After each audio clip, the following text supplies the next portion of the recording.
திருச்செந்தூர் கோவிந்தம்மாள் ஆதித்தனார் மகளிர் கல்லூரியில் 2026-2027 கல்வியாண்டிற்கான மாணவர் சேர்க்கை நடைபெறுகிறது.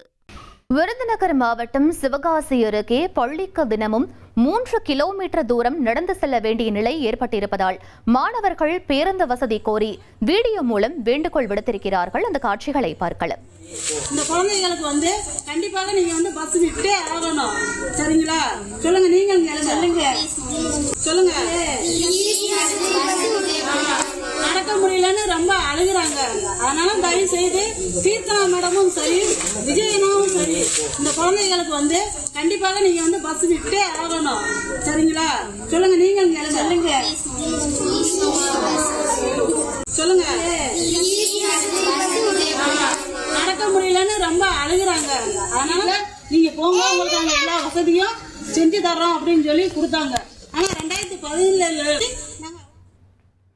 சிறுகுளம் கண்மாய் கரையோர ஆக்கிரமிப்புகள் அகற்றப்பட்டதை தொடர்ந்து அங்கு வசித்த குடும்பங்களுக்கு அரசு கல்லூரி அருகே புதிய குடியிருப்புகள் வழங்கப்பட்டன.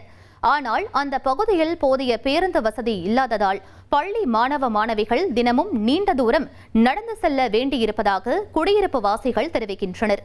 பேருந்து வசதி ஏற்படுத்தி தர பலமுறை கோரிக்கை வைத்தும் நடவடிக்கை எடுக்கப்படவில்லை என கூறும் அவர்கள் குழந்தைகளின் நலனை கருத்தில் கொண்டு உடனடியாக பேருந்து இயக்க வேண்டும் என வலியுறுத்தியுள்ளனர்.